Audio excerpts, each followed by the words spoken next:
All right, welcome back to the Grand Solar Minimum channel. Pardon me. Today is January 4th, 2018, already gliding through the year. However, I wanted to come and give you guys a quick little update covering the weather. There's a couple things that that I've seen here lately that it kind of made me chuckle. I wanted to share a quick little story. I'm uploading a video on my regular channel at my individual channel, and it goes over a video where Laura Ingalls of Fox News was describing the overhype from the media about the weather that we've had here recently. And it made me laugh because she minimized the storm on the East Coast right now. Showed the headlines for yesterday's stories. Everybody was calling it bomb, bomb, bomb, bomb, bomb. She highlighted everybody was saying bomb.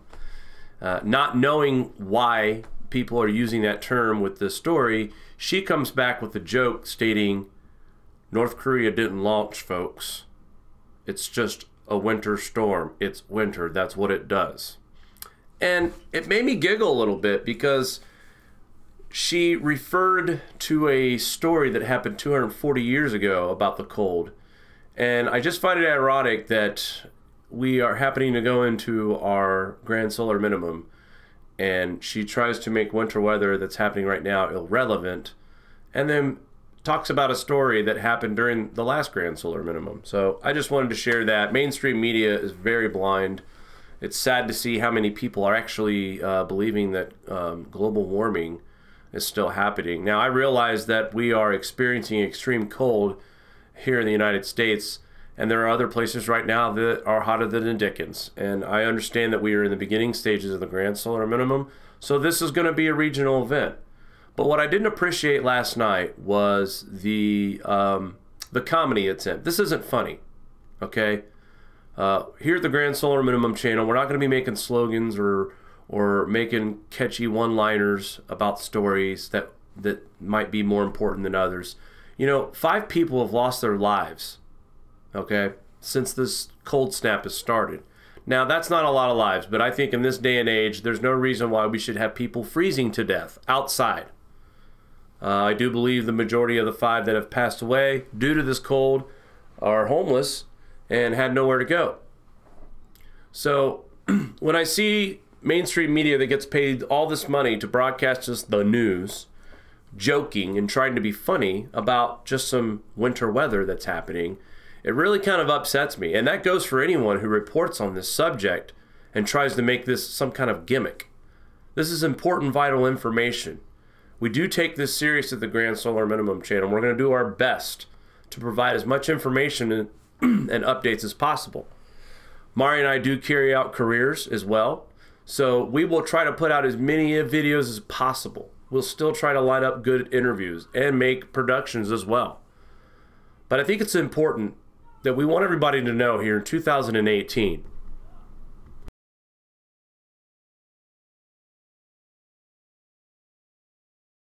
our intention here is to provide news about the Grand Solar Minimum, educating people about the Grand Solar Minimum, and reporting on it as it happens.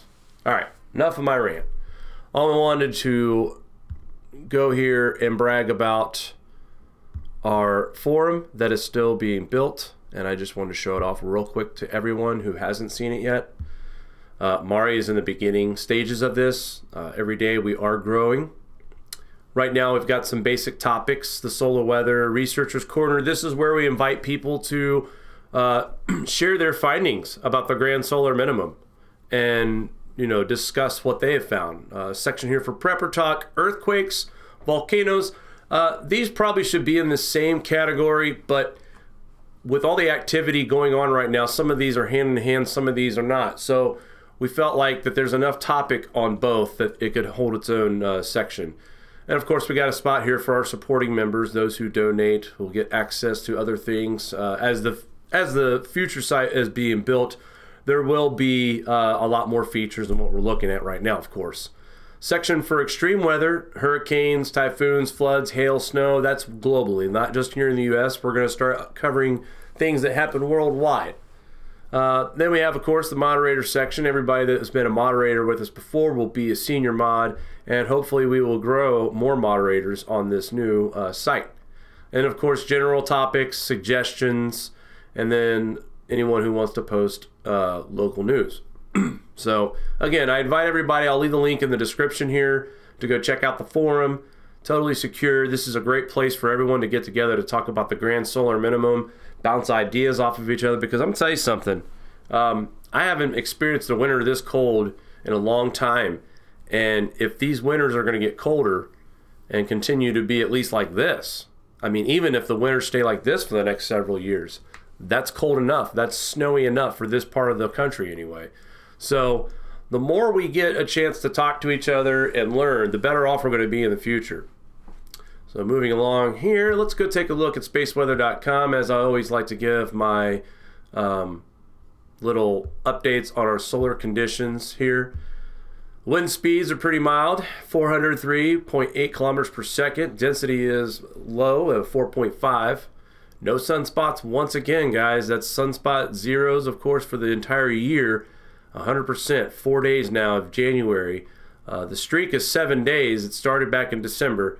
So 100% so far of spotless days, and my feeling is, according to looking at the SDO, we'll go ahead and click on that real quick. Lots of coronal holes. Some here in the equatorial region. Right now we should be getting effects of that here in a day or so. Another one forming in the eastern limb. And of course, when you look to the far side of the eastern limb of the sun, you try to see if you can, you know, identify brighter activity going on. And right now we don't. And this is a good sign that we don't have any sunspots on the horizon coming around. Now, that's not saying we can't get anything developing in the middle of our disk, but a lot of the times those are very weak sunspot groupings, and they don't produce any flares whatsoever. So right now our star looks pretty quiet, as always. Check out the noctilucent clouds here on SPACEWEATHER.com. They have contact with the satellite AIM again. So now they are going to monitor this much, and I think it's important, and thankfully, that this device is now communicating with us once again. We're probably going to see the majority of these clouds during these next 11 to 15 years. So a lot of equipment that we have going up into space right now that's going to help us monitor this grand solar minimum.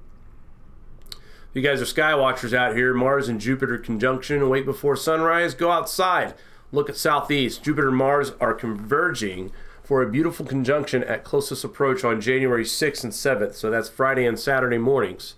The red planet and the giant planet will be no more than 1/4 of a degree apart, half a diameter of a full moon. And here's a picture here in Canada this morning. Gorgeous. I'm not even going to try to pronounce this star that's next to Mars. So you guys have fun with that one yourselves on your own time. But I wanted to point this out because I know a lot of us like astronomy. And I believe that as we learn about the grand solar minimum, there's a lot that we can take away from the way our planetary system is lined up, certain orbits. I think there's a lot to be still discovered about that and what their role is in the grand solar minimum. I wanted to make a quick update here, take a look at our map, new website I've been checking out here. It's called windy.com. I know a few people that use this, but here is our killer storm off to the Atlantic coast here in the Northeast. I shouldn't say killer, but it is monstrous.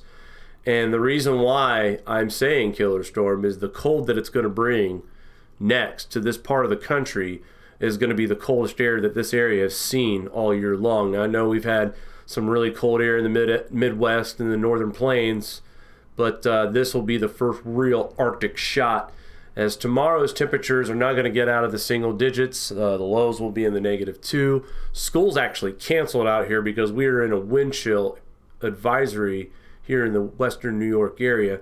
So taking a look at that, thankfully the majority of this is off in the ocean, but as we move through Friday, we see its motion. Snow lifts out of the New England area by Friday, and New York and around the Great Lakes, you're going to see lake effect snows going into Saturday. This will be the coldest day of the year for the Northeast, New York, in that area, New England.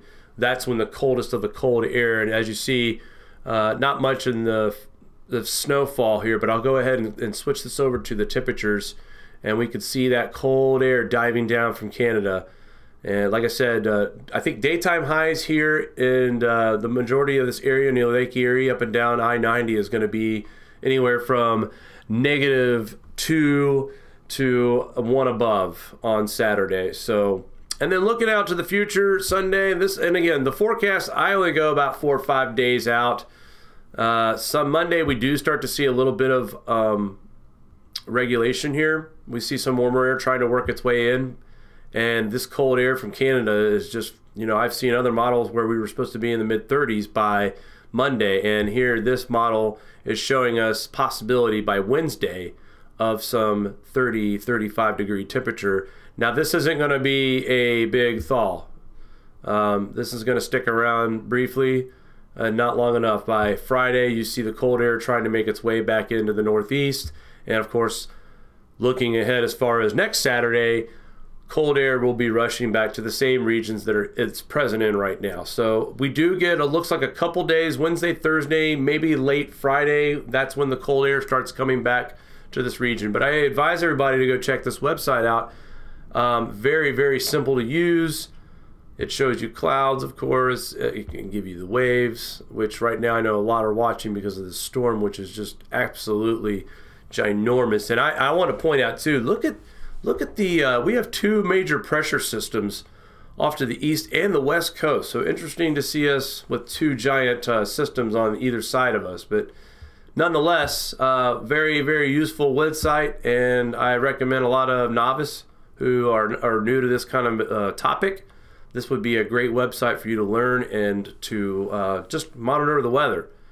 That's massive out there in the Pacific Ocean near Alaska. Wow.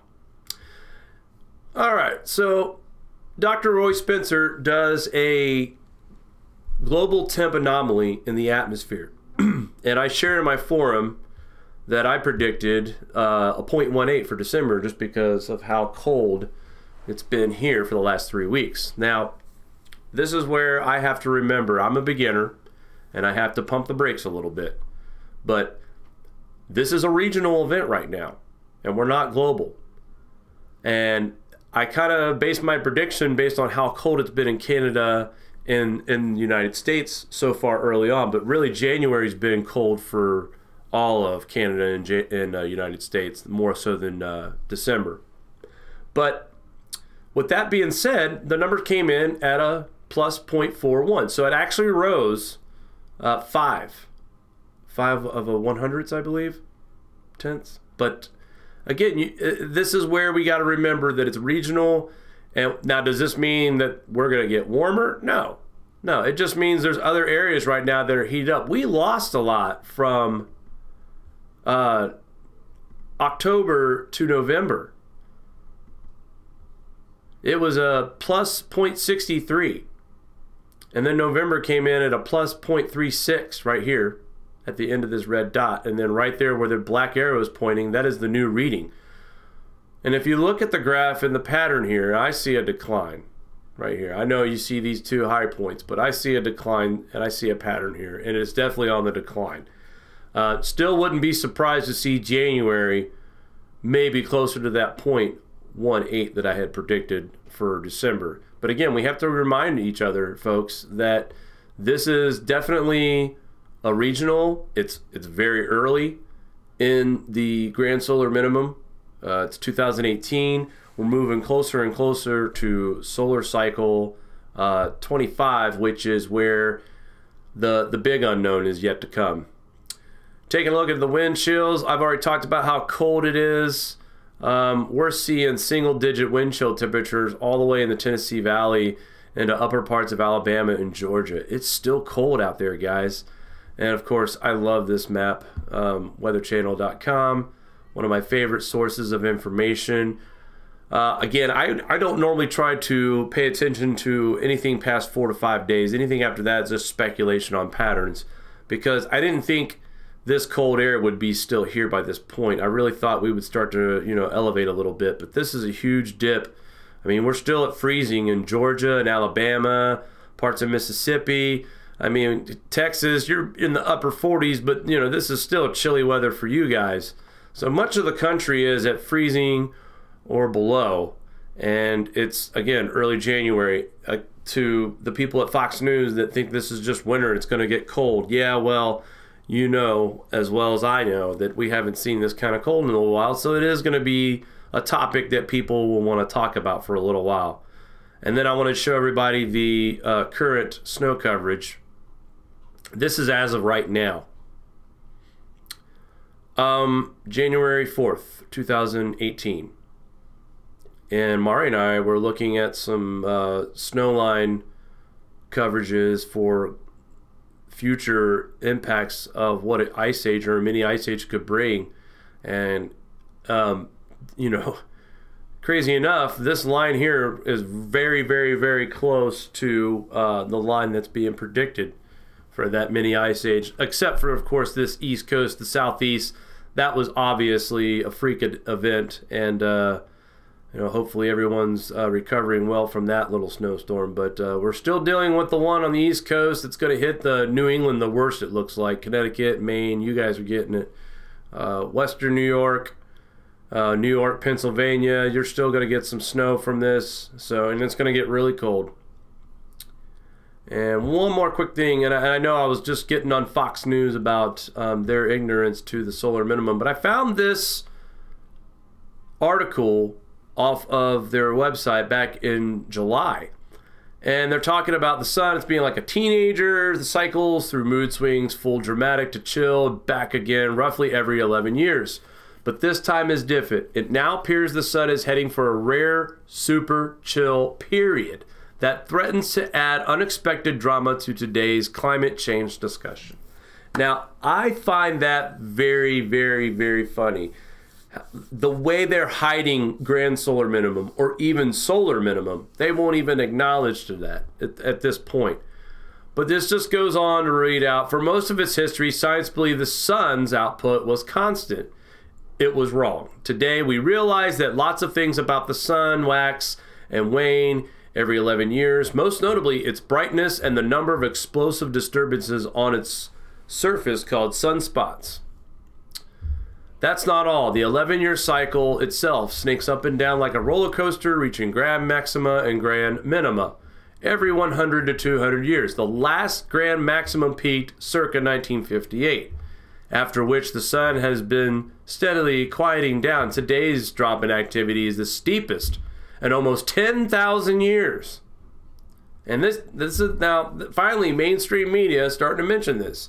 Is the sun headed for a grand solar minimum? If so, it immediately calls to mind the famous Maunder minimum, during which the sun languished for 70 years, from 1645 to 1715. The sun's brightness dimmed by a fraction of 1%, and the number of sunspots plummeted to nearly zero. Now, again, there's a lot of research going on still. A lot of people are going to call this the Eddy minimum. They think this is going to rival the Maunder minimum, where we don't see any sunspots. And as our previous guests, such as John Casey and Lee Wheelbarger, you know, those folks think that we might go through a period of time where we'll go 1,000 days without sunspots in a row, or maybe even longer. So again, cycle 25 begins in 2019. We're a year out. 2017, we definitely saw the weather go up a tick or two, and all we can do is just report on this and monitor it every day until we start to see a more clear picture of what's going to happen. I don't know if we're ever going to be able to forecast that. I think right now everybody's just going to make their best educated guesses and speculations. But like I said, I want to keep the guessing out of it, and I would like to focus on reporting. So I hope you guys got something out of this video today, something to think about, maybe something to talk about later. Anyway, please share and like. We'll talk soon, guys.